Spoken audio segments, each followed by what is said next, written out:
Hello friends. तो आज मैं एक और न्यूज़ आर्टिकल लेकर आया हूँ। जैसा कि मैंने अपने पिछले वीडियो में भी बताया था कि न्यूज़ आर्टिकल्स पढ़ने का आपको 2 मेजर फ़ायदा होगा। एक तो कि इसमें ग्रामेटिकली यानी कि ग्रामर के नियमों के अनुसार इंग्लिश बहुत ही सही तरीके से लिखा रहता है। वर्ड्स भी जो यूज़ करते हैं बहुत अच्छे वर्ड्स यूज़ करते हैं। ना ही बहुत ज़्यादा वो टफ़ वाले वर्ड्स होंगे, ना बिल्कुल बेसिक ही।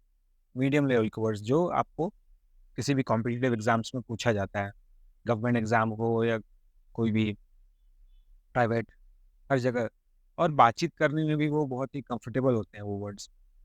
तो चलिए आज का ये आर्टिकल हम लोग कंप्लीट करते हैं। और जो आज आर्टिकल मैंने चुना है ये इंटरनेशनल लेवल पे कुछ हो रहा है, उससे रिलेटेड है। क्योंकि यूपीएससी हो या कोई भी गवर्नमेंट एग्ज़ाम, उसमें सिर्फ़ इंडिया के अंदर से रिलेटेड सवाल नहीं पूछेगा। वो आपको कहीं से भी कुछ भी पूछ सकते हैं। भारत की फॉरेन पॉलिसी इंटरनेशनल लेवल पे इंटरनेशनल लेवल पे यानी कि अंतर्राष्ट्रीय लेवल पे हमारे देश के बाहर क्या चल रहा है, किस देश में क्या चल रहा है, कहीं कोई जंग तो नहीं छिड़ी है देशों के बीच, उसका भारत पे क्या असर होगा। और स्पेशली मिडल ईस्ट होते हैं ये countries Saudi Arabia, Iran, Iraq, Israel, Egypt, तुर्की और यूनाइटेड अरब एमिरेट्स।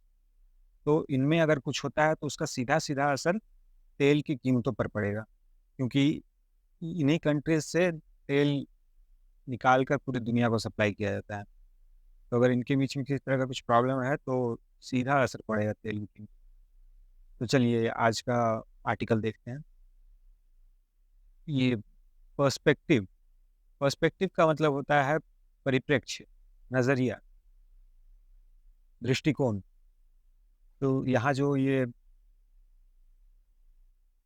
यहाँ ये जो आर्टिकल लिखने वाला है लेखक, इसका नाम है हर्षा कक्कड़। उसका अपना ये नज़रिया है, उसका अपना दृष्टिकोण है इस पूरे मामले को लेकर। तो इसमें बहुत जगह उसने एग्ज़ैक्ट जो चीज़ हो रहा है, लोगों ने जो बोला है, वो लिखा होगा और उसके अलावा फिर अपना ओपिनियन भी दिया होगा, अपनी राय भी दी गई है उन चीज़ों पर। तो हेडलाइन है as tensions escalate in the middle east. जैसे-जैसे टेंशन्स बढ़ रहे हैं, एस्केलेट मतलब बढ़ना, मिडल ईस्ट। मिडल ईस्ट मैंने आपको बताया मध्य पूर्व कहते हैं हिंदी में। उसमें ये Saudi Arabia, Iran, Iraq, Israel, Egypt, तुर्की और यूनाइटेड अरब एमिरेट्स, ये सब कंट्रीज़ शामिल हैं। तो अभी इज़राइल और एक फ़िलिस्तीन, हिंदी में जिसे इंग्लिश में पैलेस्टीन कहते हैं, इनके बीच में जंग छिड़ी हुई है। इसी को लेकर ये पूरा आर्टिकल है। The killing of Hamas political leader Ismail Haniyeh in Tehran. को थोड़ा ज़ूम कर लेता हूँ। Possibly by Israel has escalated tensions in the region. Hamas करके वहाँ पे एक आतंकवादी संगठन है, जिसका कि एक पॉलिटिकल विंग भी है। यूजुअली आतंकी संगठनों का ऐसा कोई पॉलिटिकल विंग नहीं होता है। पॉलिटिकल विंग कहने का मतलब कि जो सीधे उनके जनप्रतिनिधि होते हैं, जो अ, सरकार के साथ बातचीत कर सकते हैं, जनता को रिप्रेज़ेंट करते हैं। तो उनका जो पॉलिटिकल लीडर था, वो डायरेक्ट आतंकवादी नहीं होते हैं वो, बट उस आतंकवादी ग्रुप के रिप्रेजेंटेटिव्स होते हैं, उनके आप मेंबर्स होते हैं, बट डायरेक्ट वो आतंकवादी घटनाओं को अंजाम नहीं देते, उनको अलग तरह से सपोर्ट करते हैं पॉलिटिकली। तो यहाँ पे जो करके ये पॉलिटिकल हमास करके ये जो आतंकवादी ग्रुप था, इसका पॉलिटिकल लीडर जो था वो इस्माइल हानिया, उसकी हत्या हुई, किलिंग कहाँ हुई? तेहरान। तेहरान कहाँ है? ईरान नामक एक देश है, उसकी राजधानी है तेहरान। पॉसिबली बाय इज़राइल, संभवतः इज़राइल के द्वारा, क्योंकि अभी तक इस बात की पुष्टि नहीं हो पाई है कि इज़राइल ने ही करवाया है कि किसी और देश ने या किसी और ग्रुप ने, कोई और आतंकवादी संगठन ने। तो यहाँ पे इसलिए पॉसिबली बाई यूज़ हुआ है, संभवतः इसराइल के द्वारा। हैज़ एस्केलेटेड, यहाँ पे हैज़ एस्केलेटेड, ये present perfect tense. Present perfect tense वाले सेंटेंसेस हम तब बनाते हैं जब कोई काम पास्ट में शुरू हुआ हो और ख़त्म भी हो गया है, बट जस्ट रिसेंटली ख़त्म हुआ है, और उसका रिलेवेंस यानी कि उसकी प्रासंगिकता, जो महत्व है उसका, वो अभी भी है। तो यहाँ पे इस सेंटेंस में क्या हो रहा है, हैज़ एस्केलेटेड, और वर्ब का थर्ड फॉर्म यूज़ हुआ है।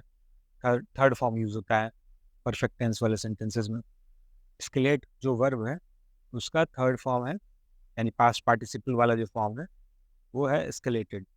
Has escalated tensions in the region, क्षेत्र में, क्षेत्र बोले तो पूरा जो मिडिल ईस्ट का, जैसा कि मैंने शुरू में बताया 5-6 कंट्रीज़ हैं, उनके उस क्षेत्र में टेंशंस बढ़ा दिया है।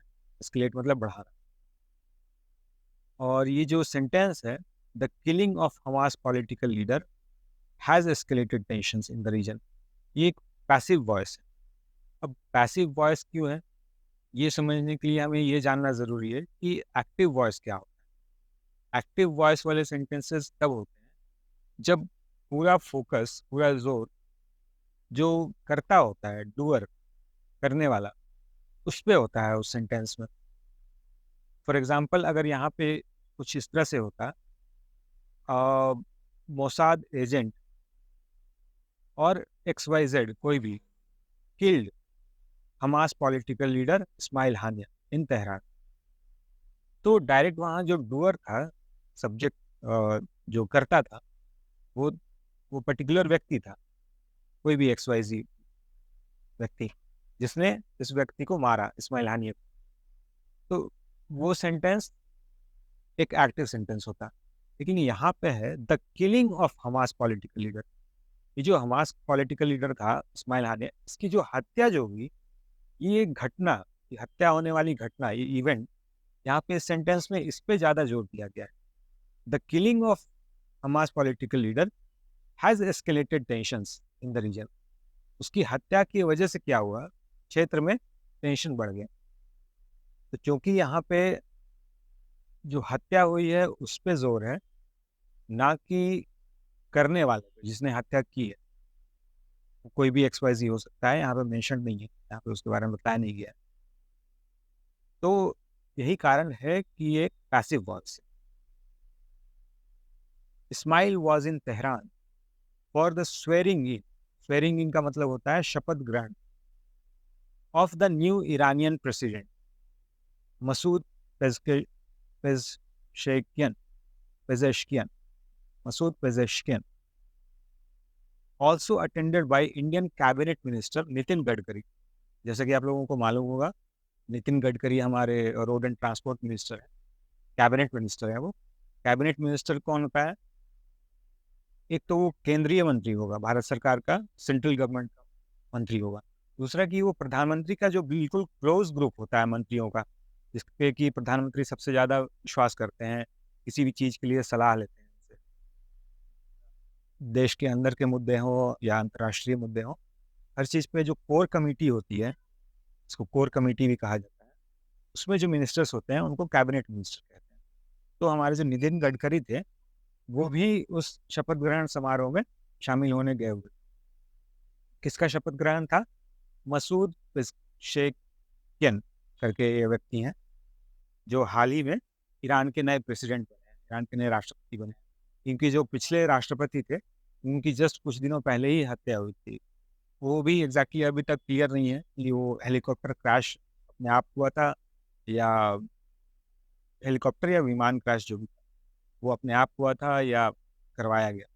खैर, तो यहाँ पे ये जो इस्माइल था, इस्माइल हानिया, ये तेहरान, ईरान की राजधानी में गया हुआ था कि प्रेसिडेंट मसूद पेज़ेश्कियन के शपथ ग्रहण समारोह के लिए, जहाँ पे कि हमारे देश के, भारत के कैबिनेट मिनिस्टर, कैबिनेट मंत्री नितिन गडकरी भी थे। The fact that Israel was aware of his precise location and could strike accurately is damaging to Iran's security apparatus. अब यहाँ पे दो तरह के सेंटेंस है। पहला है इंडिपेंडेंट क्लॉज यानी स्वतंत्र खंड। The fact that Israel was aware of his precise location and could strike accurately. ये सेंटेंस जो है यहाँ से लेकर यहाँ तक, से लेकर एक्यूरेटली तक, ये अपने आप में एक इंडिपेंडेंट सेंटेंस है, स्वतंत्र है ये सेंटेंस, किसी और सेंटेंस के ऊपर निर्भर नहीं। तो इसके लिए इसको इंडिपेंडेंट क्लॉज कहते हैं। अब ये जो सेंटेंस है, is damaging to Iran security apparatus। Security apparatus का मतलब होता है सुरक्षा तंत्र। सुरक्षा तंत्र में हर वो चीज़ शामिल है जो एक देश को सुरक्षित रहने के लिए, सुरक्षित रखने के लिए हम इस्तेमाल करते हैं।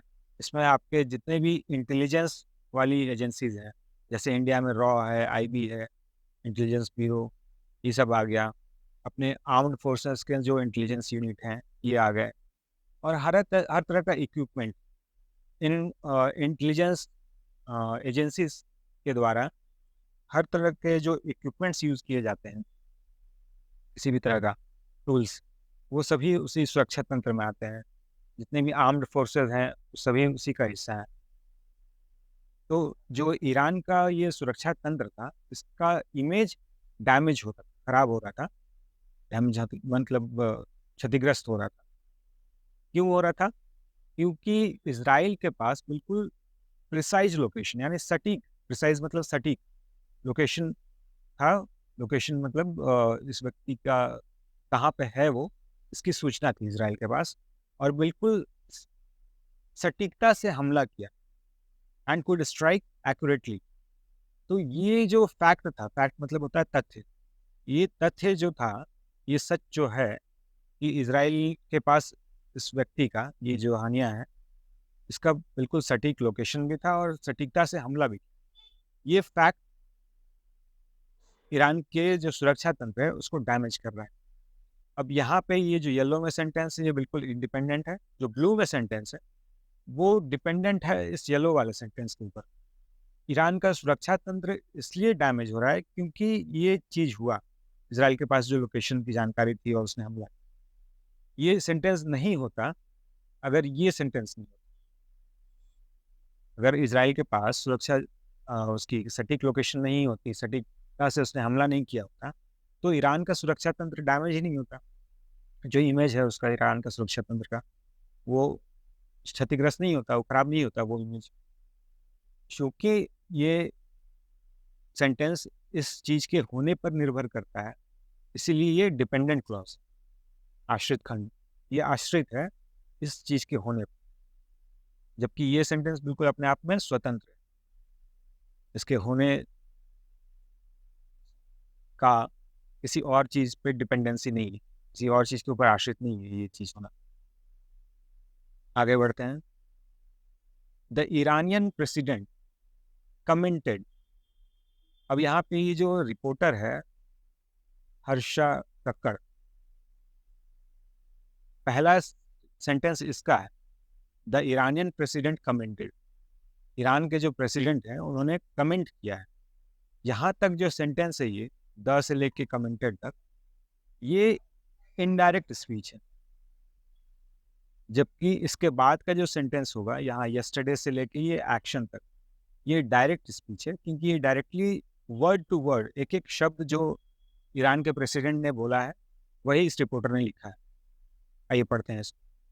तो ईरान के प्रेसिडेंट ने क्या बोला है? Yesterday I raised his victorious hand and today I have to bury him on my shoulders. Yesterday यानी बीता हुआ कल, आई रेज्ड हिज, यहाँ पे ये प्रोनाउन हिज यूज हुआ है इस व्यक्ति के लिए, इस्माइल हानिया के लिए।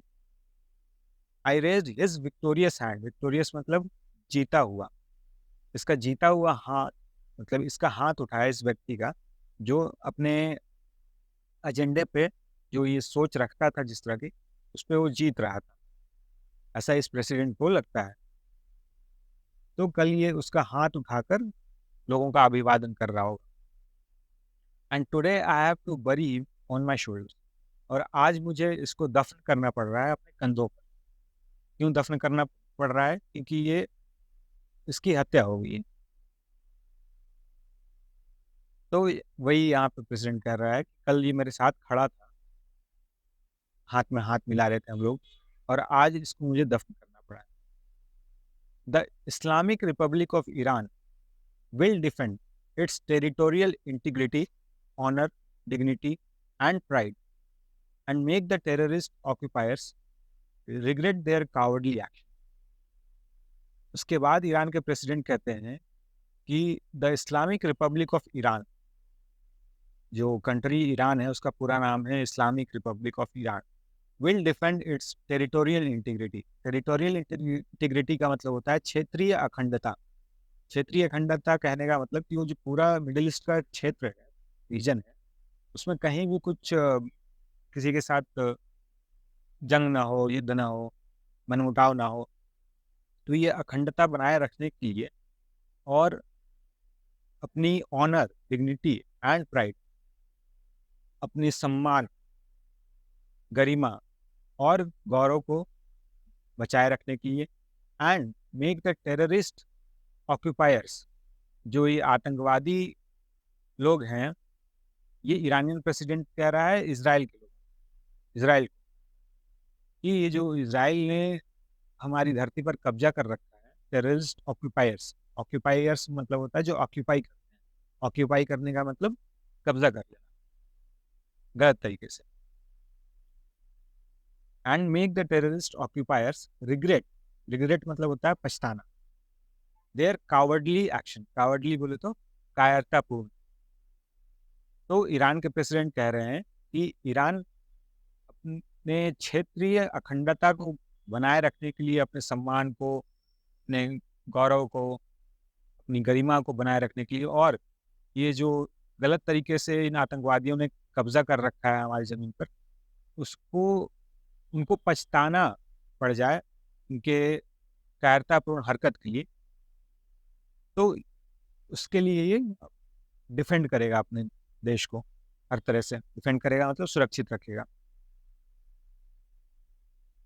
अब इस एक्शन के बाद वाला जो सेंटेंस है यहाँ से, इज़राइल से लेके असैसिनेशन यहाँ तक, ये इस रिपोर्टर का, जो हर्षा कक्कड़ है, उस रिपोर्टर का स्टेटमेंट। ये जो इन्वर्टेड कॉमर्स में था यहाँ से लेके, यस्टरडे से लेके एक्शन तक, यही इतना ईरान के प्रेसिडेंट का वर्ड टू वर्ड, बिल्कुल एक एक शब्द जो उन्होंने बोला था वही यहाँ पे लिखा हुआ है।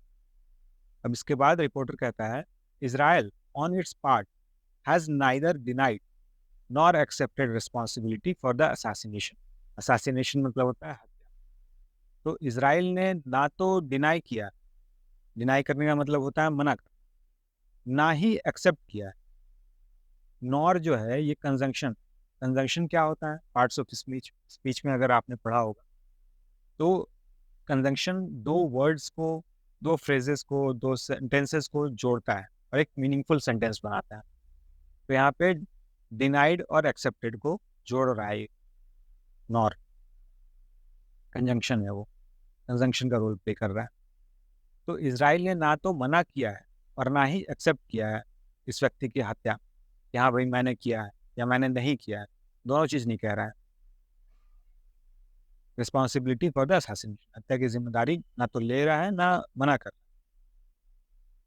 It's PM Benjamin Netanyahu mention. अब यहाँ से ये इतनी दूर तक, इट्स से लेकर मेंशन तक, ये फिर इनडायरेक्ट स्पीच है। क्यों है? क्योंकि जो इज़राइल के प्राइम मिनिस्टर हैं, पीएम बेंजामिन नेतन्याहू, वो कह रहे हैं, अब क्या कह रहे हैं वो एग्जैक्टली यहाँ वर्ड टू वर्ड यहाँ पे रहेगा, लेकिन ये इतना छोटा सा सेंटेंस, ये रिपोर्टर ऐसे लिख रहा है कि it's PM Benjamin Netanyahu mention, ने मेंशन किया मतलब बतलाया कि Israel will exact a heavy price. अब ये will exact a heavy price का मतलब है भारी कीमत चुकानी होगी, फ्रॉम एनी अग्रेशन। अग्रेशन मतलब होता है आक्रामकता, आक्रमण करने की इच्छा रखना, और against us on any front. PM Benjamin Netanyahu कह रहे हैं कि इज़राइल से जो भी पंगा लेगा, जो भी आक्रामकता दिखलाएगा, किसी भी फ्रंट पर, किसी भी तरीके से, डायरेक्ट युद्ध कर ले या प्रॉक्सी वार करे। प्रॉक्सी वार का मतलब होता है छुप-छुपा कर, गुरिल्ला वार भी जिसको कहते हैं। उस तरह का कुछ कोई करे, तो उसको भारी कीमत चुकानी पड़ेगी। फिर यहाँ पे देखिए इन्वर्टेड कॉमा में जो है, विल से लेकर फ्रंट तक, ये भी इन्वर्टेड कॉमा में है। ये डायरेक्ट स्पीच था और ये इट्स से लेकर मेंशन, ये इनडायरेक्ट स्पीच।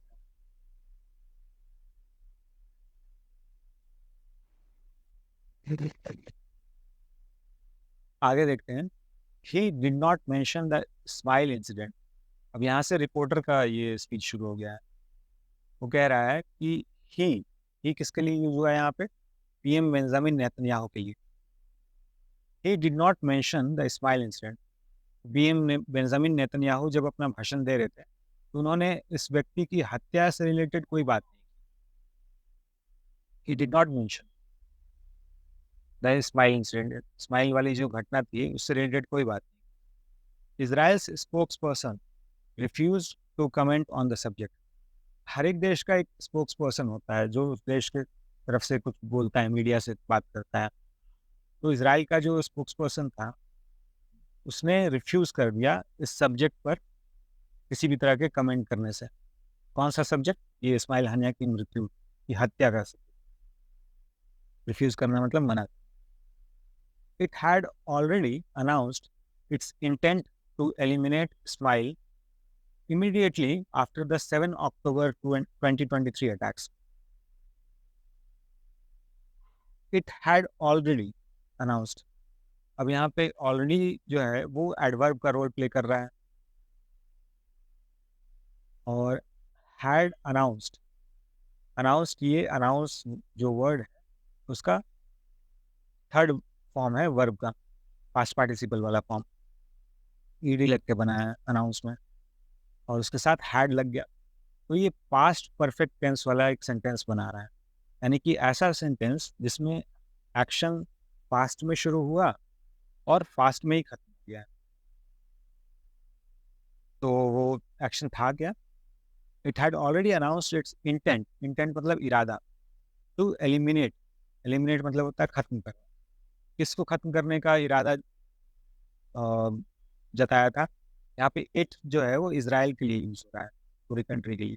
तो इजराइल की तरफ से ये अनाउंसमेंट किया गया था, ये इरादा जताया गया था कि इस्माइल को हम खत्म कर देंगे। ये कब अनाउंस किया गया था?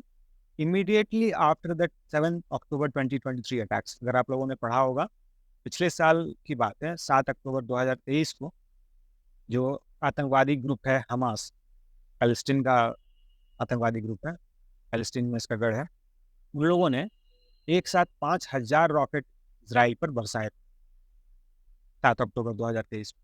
तो जैसे ही ये घटना हुई थी रॉकेट बरसाने की, उसके ठीक बाद इजराइल ने ये अनाउंसमेंट कर दिया था कि इस व्यक्ति को हम छोड़ेंगे, क्योंकि ये कहने के लिए पॉलिटिकल लीडर है, बट है उसी आतंकवादी संगठन का हेड, चीफ है उस आतंकवादी संगठन का। कोई भी प्लान बनता है तो यही व्यक्ति बनाता है, या यही व्यक्ति अप्रूव करता है और पूरा अपना सपोर्ट देता है उस प्लान। तो इसलिए इजराइल ने कसम खाई थी कि हम इसको छोड़ेंगे नहीं। Israel has also sent a message to all terrorist groups and Iran that it is willing to escalate conflict in case of any retaliation. Israel ने ये सभी आतंकवादी संगठनों को और ईरान को ये मैसेज भेजा है इनडायरेक्टली कि it is willing to escalate conflict in case of any retaliation. अगर किसी भी तरह का उनके ऊपर रिटेलिएट किया जाता है, रिटेलिएट करने का मतलब होता है कि एक कोई घटना हुई और उसका जवाब देना। तो यहाँ पे ये जो हानिया की हत्या हुई, इसके बाद अगर ईरान या कोई भी आतंकवादी संगठन इस हमले का जवाब देता है, इजराइल को नुकसान पहुंचाने की कोशिश करता है, तो ये किसी भी हद तक जा सकता है इजराइल उस हमले का जवाब देने के लिए। यहाँ पे हैज़ ऑल्सो सेंट, ये एक प्रेजेंट परफेक्ट टेंस है। सेंट है, सेंड जो वर्ड है SEND, उसका थर्ड फॉर्म, पास्ट पार्टिसिपल वाला फॉर्म। लेकिन चूंकि हैज़ लगा है तो ये सेंटेंस है present perfect tense. Present perfect tense कब होता है? जब कोई घटना पास्ट में हुई हो और अभी जस्ट रिसेंटली खत्म हुई हो, और उसका रिलेवेंस यानी कि उसका महत्व, उसकी प्रासंगिकता अभी भी है। तो इसराइल ने ये जो मैसेज भेजा था, ये भेजा तो जस्ट अभी रिसेंटली, और लेकिन इसका महत्व अभी भी है, रिलेवेंस अभी भी है। सारे टेररिस्ट ग्रुप, जितने भी आतंकवादी ग्रुप्स हैं, उनको और ईरान को मैसेज भेजकर हड़काया है कि वो किसी भी हद तक जा सकता है अगर उसके ऊपर जवाबी हमला किया गया।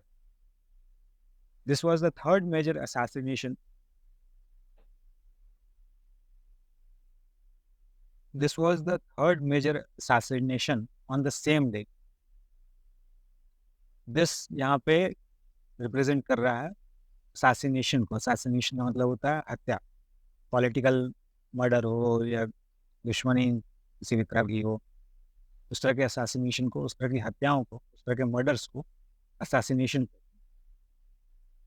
तो इस सेंटेंस का जो सब्जेक्ट है वो ये वर्ड दिस, क्योंकि ये डूअर को मेंशन कर रहा है। डूअर बोले तो जो करता होता है, जो करने वाला होता है। यहाँ पे ये तीसरा मेजर अटैक था, तीसरा मेजर हत्या था, सेम उसी दिन। एक तो ये इस्माइल हानिया, इसकी हत्या हुई उस दिन, और उसके अलावे एक और हत्या हुई। Israel had earlier killed top Hezbollah commander फौज शुक्र। ये हिजबुल्लाह जो है वो एक और आतंकवादी ग्रुप है, जैसे हमास है वैसे ही, और वो भी इसराइल के खिलाफ ही है। ईरान इसको सपोर्ट करता है, पैलेस्टीन इसको सपोर्ट करता है, हमास इसको सपोर्ट करता है। जितने भी आतंकवादी ग्रुप हैं सब एक दूसरे से मिले हुए रहते हैं। तो यहाँ पे इसराइल ने उसी दिन, जिस दिन इस व्यक्ति की हत्या हुई इस्माइल हानिया की, उसी दिन एक और हत्या हुई। हिजबुल्लाह जो आतंकवादी ग्रुप था उसका जो टॉप कमांडर था, तो ये जो आतंकवादी ग्रुप हिजबुल्लाह है, इसका जो टॉप का एक कमांडर दाऊद शुक्र, उसकी भी हत्या उसी दिन करवाई थी इसराइल ने। कैसे करवाई थी? By A missile strike in Beirut. ये बेरूत जो है वो इसराइल के जस्ट पड़ोसी एक देश है, लेबनान। इस लेबनान का ये राजधानी बेरूत। तो वहाँ पे मिसाइल स्ट्राइक कराते हैं, मिसाइल से हमला करके और शुक्र नाम का जो टॉप कमांडर था हिजबुल्लाह आतंकवादी की, उसकी हत्या करवाई थी। और ईयर ही यहाँ पे एडवर्ब का रोल प्ले कर रहा हूँ। वर्ब है किल्ड, किल्ड को सपोर्टिंग रोल दे रहा है अरियर, यानी इजराइल हैड अरियर, इसकी जो हत्या हुई इस व्यक्ति, उसके ठीक पहले, थोड़ी देर पहले, इस पॉल शुक्र नाम के व्यक्ति की हत्या हुई। और ये जो सेंटेंस है had killed, had arrear killed, ये पास्ट परफेक्ट टेंस है। पास्ट परफेक्ट क्यों हो? क्योंकि ये जो हत्या कराने की घटना थी ये पास्ट में शुरू हुई, पास्ट में खत्म भी हुई। हैड लगा है और किल का थर्ड फॉर्म लगा है, किल्ड, ईडी लगा, पास्ट पार्टिसिपल वाला फॉर्म है। पार्टिसिपल्स के बारे में जानने के लिए मैंने अलग से वीडियो बनाया है, तो डिटेल से बताया उस participle, present participle, past participle क्या होता है, एग्जाम्पल्स तो बताया, एक्सरसाइजेस आप उसको देखिए, आप पार्टिसिपल्स। तो यहाँ पे जारी ने उसी दिन एक और हत्या करवाई थी। अब ये जो व्यक्ति था फौज शुक्र, he was responsible for the missile attack on Israel, resulting in the death of 12 members of the Druze community. Israel में बहुत सारे कम्युनिटीज, अलग अलग धर्मों के लोग रहते हैं। जो मेजॉरिटी है वो यहूदी लोग हैं, ज्यूज, उसके बाद मुस्लिम्स हैं, उसके बाद छोटे छोटे बहुत सारे और भी धर्म के लोग हैं, उसमें से एक है ड्रूज। तो इनके 12 लोगों की हत्या हो गई थी जब उसने फौज शुक्र ने मिसाइल अटैक चलाया। यहाँ पे ये जो वर्ड है रिजल्टिंग, ये प्रेजेंट पार्टिसिपल, रिजल्ट एक वर्ब का रोल प्ले कर रहा है, नाउन भी है बट यहाँ वर्ब का रोल प्ले कर रहा है। कैसे कर रहा है? आईएनजी लगा, रिजल्टिंग। इस मिसाइल अटैक का जो रिजल्ट हुआ वो ये हुआ कि 12 लोगों की मौत। तो इस अटैक की वजह से मौत हुई, ये रिजल्टिंग उसी होने को बता रहा है। तो चूंकि एक एक्शन हो रहा है, मौतें हो रही, तो ये वर्ब का रोल प्ले कर रहा है। लेकिन ये ओरिजिनली रिजल्ट जो वर्ड है ये नाउन, संज्ञा है।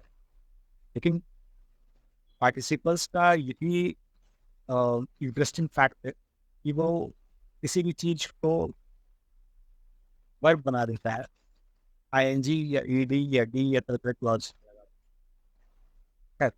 तो यहाँ पे ये जो फॉल शुगर था उसने मिसाइल अटैक करवाया था इसराइल पे, तो 12 लोग मारे गए थे। उसके बाद इसराइल ने पलटवार किया और इसको मिसाइल अटैक करके बेरूत में, लेबनान जो बगल में कंट्री है इसराइल के बगल में, वहाँ पे मिसाइल स्ट्राइक में इसको फॉल शुगर को मार गिराया। शुक्र was on the wanted list of the US. अब ये जो फॉल शुक्र व्यक्ति था, हिजबुल्लाह का टॉप कमांडर, ये यूएस यूनाइटेड स्टेट्स यानी अमेरिका की भी top wanted list. Wanted list वो होता है किसी भी देश का या पुलिस का, आर्मी का, जो उनको पकड़ना चाहते हैं। अमेरिका के टॉप ऐसे लोगों की लिस्ट में इसका नाम था जिसको अमेरिका पकड़ना चाहता हो या मारना चाहता हो। क्योंकि इसने क्या किया था ये शुक्र ने, being behind the 1983 bombing which killed 300 US and French soldiers in Beirut।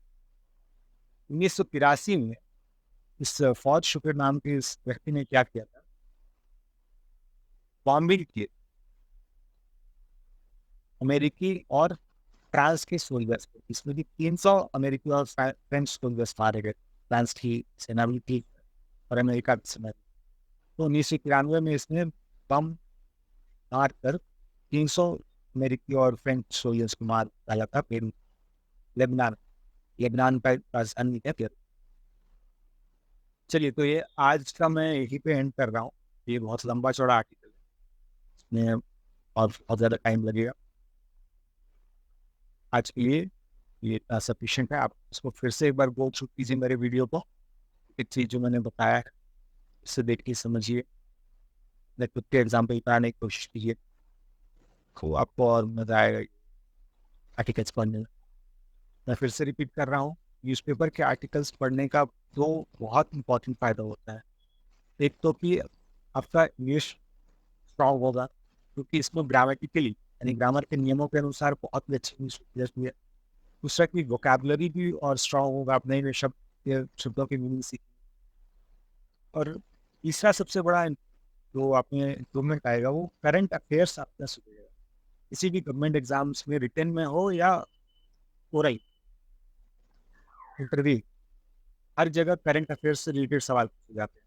और इसमें सिर्फ देश के अंदर के मसले नहीं होंगे, बल्कि अंतर्राष्ट्रीय लेवल पर क्या चल रहा है, क्या मुद्दे हैं, भारत की फॉरेन पॉलिसी क्या है, सुरक्षा को लेकर भारत क्या सोचता है, कैसे अपनी रणनीति बनाता है ग्लोबली, और क्या क्या इश्यूज हैं, पेट्रोल के दाम कम हो रहे हैं, ज़्यादा हो रहे हैं, तेल की कीमतें, ये किस कैसे होता है, इन सब चीज़ों से रिलेटेड सवाल पूछता है। तो इसलिए आपको ये न्यूज़पेपर के आर्टिकल्स पढ़ना बहुत ज़रूरी है। आपको स्टोरी बुक भले ना पढ़े मिलेगा, न्यूज़पेपर आर्टिकल्स जरूर पढ़िए, तो आपका बहुत अच्छा इम्प्रूवमेंट होगा। सिर्फ पर्सनल लेवल पे नहीं, किसी भी कम्पिटेटिव एग्जाम के लिए आप रेडी हो जाएं। तो ठीक है, थैंक यू। नेक्स्ट वीडियो में मैं इसके आगे कंटिन्यू करूँगा, वो बहुत ही इंटरेस्टिंग लग रहा है। मैं आगे और इस पर बनाता हूँ एक वीडियो, ये आर्टिकल कंप्लीट करेंगे हम। के लिए थैंक, गुड बाय।